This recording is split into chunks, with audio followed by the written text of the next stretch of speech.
Olá, chegamos a mais uma parte do Reescrever no DCU, não é? Agora chegamos na tarefa de reescrever Batman vs Superman. Pois é um filme complicado, talvez o ápice da visão de Zack Snyder com os heróis, até que chegue o Snyder Cut. Mas então, sem enrolações, vamos lá. Mas antes de tudo, não se esqueçam de curtir, comentar e compartilhar. Bom, para esse filme eu resolvi dividir a nossa nova história em 7 partes e para me basear eu assisti a versão estendida do filme com 3 horas de duração. Por isso a gente vai tentar cortar ou fundir cenas para deixar mais rápido e, como todos os filmes da série, deixar um clima mais otimista e parecido com o dos quadrinhos. Também vale dizer que eu vou tentar me focar para citar mais como seria a minha versão do filme ao invés de ficar explicando o porquê das mudanças. Antes de falarmos do cena por cena, o título também seria mudado. Ao invés de Batman vs Superman, a origem da justiça, vamos optar por Superman e Batman, inimigos públicos. Eu sei, continua longo, mas agora podemos entender como uma sequência e como um filme, ou pelo menos parte dele, sendo do Superman. E agora sim, vamos para a primeira parte, intitulada de Poderes e Consequências. E já vamos mudar a nossa primeira cena, cortando tudo da morte dos Wayne. Isso não vai ser jogado fora ainda, mas também não podemos abrir o filme do Superman com uma cena sobre o Batman. Então a gente vai abrir com a destruição de Metrópolis. Mas calma lá, nos vídeos de Homem de Aço a gente disse que ele destruiria Smallville. Ai meu Deus! Muita calma, podemos usar a chegada da nave planetária para essa cena. Então a gente vai ter Bruce num helicóptero que vai ver a chegada da nave planetária, vai mandar pousar, vai pegar um carro, acelerar pelas ruas e vai falar no telefone com Lucius Fox, que está no prédio perto dali. O raio da nave dispara e estremece a base do prédio, fazendo cair. Bruce tenta correr, mas só acha destroços. Ele ajuda John Corbin, que perdeu suas pernas, e salva uma menina que perdeu sua mãe. Ele então, de cima de um monte de escombros, avista Superman colidindo com Zod no meio da cratera e corta. Devo a vocês algumas explicações. Por que Lucius Fox e John Corbin? Na verdade, no filme original eles são Jack, um funcionário das empresas Wayne, e Wallace, uma vítima da destruição de Metrópolis. Eles são personagens criados para o filme, então por que a gente não coloca personagem dos quadrinhos? Lucius Fox é basicamente o inventor de equipamentos de Bruce Wayne. Ele pode ser interpretado por Peter Mensah ou Ving Rhames, que são atores que se encaixam no perfil de Lucius Fox e já trabalharam com Zack Snyder. E John Corbin é o vilão metalo das histórias do Superman, que pode ser o mesmo ator. Então, por fim, temos Bruce e Corbin sentindo perdas geradas pela ameaça que o Superman trouxe ao mundo. E esse vai ser o tema e a culpa nas costas do Superman nesse filme. Ele não gera destruição, mas pode atraí-la. Enfim, vamos entender melhor isso depois. Cortamos para 18 meses depois, no sul do Oceano Índico, nativos mergulham e acham um minério verde no fundo do mar junto aos restos da nave de Zod. Ao subirem para a superfície, encontram homens armados e uma moça asiática que diz: "Eu preciso disso." Ela é Mercy Graves e trabalha para Lex Luthor.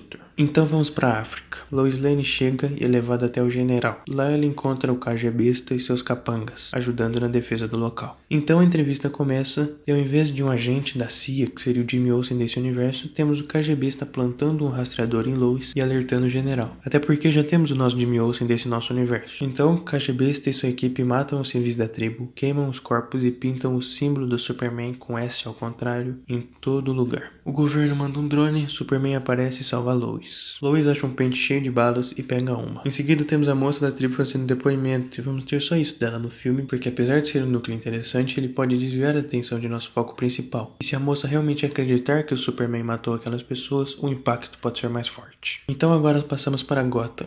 E policiais assistem a partida de futebol americano entre os times de Gotham e Metrópolis. E recebem uma chamada. Quando chegam, não tem morcego na chaminé. O Batman não precisa disso sempre. Aí os policiais acham as prisioneiras e um deles encontra um criminoso amarrado. Professor Pig, um psicopata de Gotham. Batman está atrás dele de repente. Ele tenta atirar, mas Batman bloqueia e o faz atirar na lâmpada. E quando a luz volta, não tem mais ninguém lá. Aqui não vamos ter a marca do morcego, porque o Batman não marca alguém pra morrer. E o Batman também não precisa ser uma lagartixa, mas sim silencioso e ágil. Então Lois está no seu apartamento. E ao ouvir Clark entrando, guarda a bala. Eles discutem quando Superman se responsabiliza por seus atos e Lois diz que todos têm fraquezas, até o Superman, como o Chumbo. Então eles se entendem e se beijam na banheira.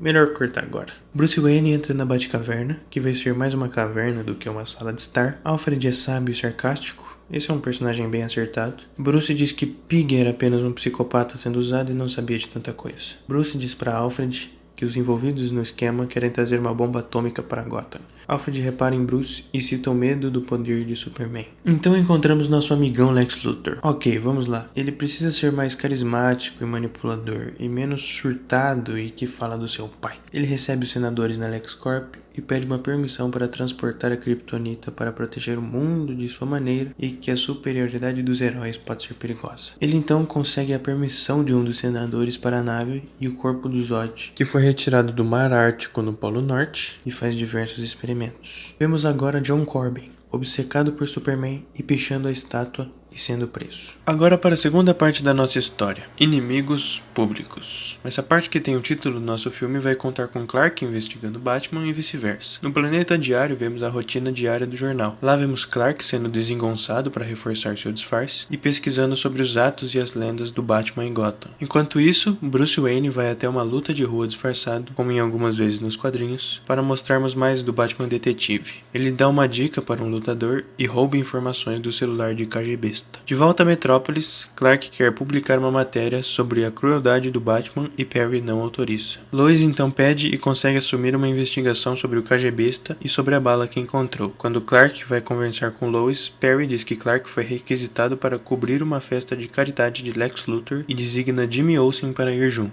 Jimmy diz que deve ser alguma velhinha que tem queda por nerds. Lex Luthor então recebe a senadora em seu escritório. Ela nega o pedido de transporte de Kryptonita e ele aceita, mas reforça o perigo do Superman, falando de demônios que vêm do céu, instigando ela. Já na mansão Wayne, ao invés de termos mais um pesadelo e uma mulher ao lado de Bruce, vemos ele levando flores ao túmulo dos pais, como se fosse uma rotina. Alfred, que o acompanha, diz que Bruce recebeu um convite para a festa de Lex e o Batman não precisa agir naquele momento. Bruce caminha pela Batcaverna e vemos artefatos clássicos de vilões, por exemplo. E em uma delas, Bruce para, vemos o traje de Robin pichado e Bruce diz: "Espero que volte para casa e me perdoe um dia, Dick." Vamos fazer Sir Dick Grayson para simplificar as coisas. Batman só teve um Robin, ele não foi morto pelo Coringa, só fugiu depois de ser surrado e Bruce ainda sente a culpa. Bruce, em um terno, então entra em um dos seus carros de luxo rumo à festa de Luthor. Na festa, Clark e Jimmy conversam sobre Bruce Wayne quando ele chega. Lex Luthor faz um discurso muito bem articulado. Vemos Diana, Clark ouve Alfred falando com Bruce. Bruce invade os servidores. Mercy Graves o encontra, ele dá uma cantada para disfarçar e sai dali. Clark entrevista Bruce, eles discutem, Lex interrompe, Bruce volta para pegar seu dispositivo, Clark segue para impedi-lo, mas para quando vê um noticiário sobre um incêndio no México e Diana rouba o aparelho de Bruce, fugindo. Cortamos para a sequência de cenas em que vemos jornais e debates discutindo se o Superman seria um salvador. Vemos ele salvando as vítimas do incêndio e o povo agradecendo. Também vemos ele salvando uma baleia encalhada, um lançamento de foguete falho e pessoas de uma enchente. Clark então visita Martha, sendo praticamente uma rotina, e eles conversam sobre Jonathan e sobre responsabilidades. Voltamos para Lois Lane, que segue a sua investigação. Ela vai até os laboratórios de Star e encontra Ryan Choi, que ajuda ela a analisar a bala e diz que Silas Stone está ausente. Ele conclui que a bala era feita de um metal facilmente degradável, fabricado para desaparecer depois de usado. Após fazer mais uma descoberta, ela segue pesquisando sobre o KGBista que viu na tribo africana. Agora na prisão, vemos Professor Pig sendo transferido e morto graças a um esquema do KGBista com alguns prisioneiros. Ainda lá, John Corbin tem sua fiança paga e encontra Luthor, que entrega uma nova cadeira de rodas e ao sair pede para Mercy Graves enviar as fotos para o repórter. Em seguida já vemos Corbin conversando com a senadora e dando a ideia de uma audiência, que na verdade foi semeada e agora implantada por Lex. De volta para a investigação, Lois encontra Swanwick, que agora é secretário de defesa, e ele leva a bala e o arquivo sobre o KGBista para que fossem analisados. Indo para a cena do museu, Bruce encontra Diana, que diz que pegou o arquivo porque precisava adquirir e excluir algumas informações, e que tem compromissos em outro lugar, e devolve o aparelho para Bruce. Voltando ao Planeta Diário, Perry dá bronca em Clark por procurar histórias que não são seu dever. Um tempo depois, ele recebe um envelope com fotos do Professor Pig, e nelas escrituras que dizem que Batman condena as pessoas e só a força pode pará-lo. Clark, então transtornado pela história, chega cansado em seu apartamento, mas ouve outro batimento cardíaco ali. Batman está lá dentro. Ele achou a casa de Clark pelos rastros de velocidade supersônica que levavam a um só ponto, o apartamento, e pelo disfarce óbvio de Clark Kent. Clark, indignado, não se dá como vencido e diz: "Muito paranoico para sua idade, não é, Bruce?" E Então Batman salta da janela e desaparece. Bruce chega à Batcaverna e começa a decodificar o arquivo de Lex. De repente ele vê papéis se mexendo. Eles começam a voar como um fluxo de vento estivesse ali. E em um clarão se abre um portal coberto de pequenos raios. De lá sai um jovem em uma roupa de corredor, o Flash. Ele diz: Lois Lane é a chave.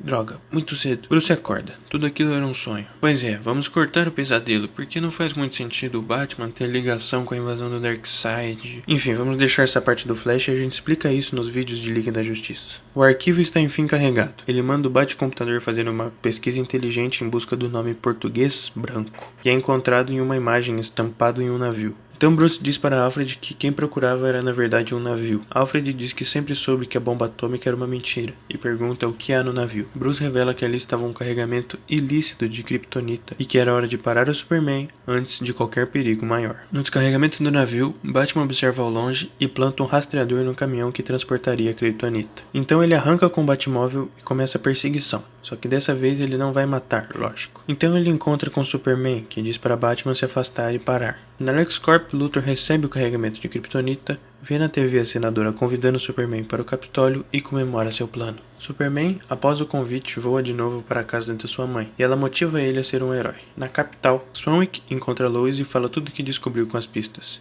envolvidos, fabricantes e tudo mais. Então, Lois parte para Metrópolis. No Capitólio, vemos John Corbin testemunhando sobre sua perda na Batalha de Metrópolis. Superman chega e todos se calam. A senadora começa um discurso e se perde quando vê Mercy Graves saindo da sala e ao seu lado um pote escrito chá de pêssego da vovó, que foi parte da conversa dela com o Luthor no escritório dele.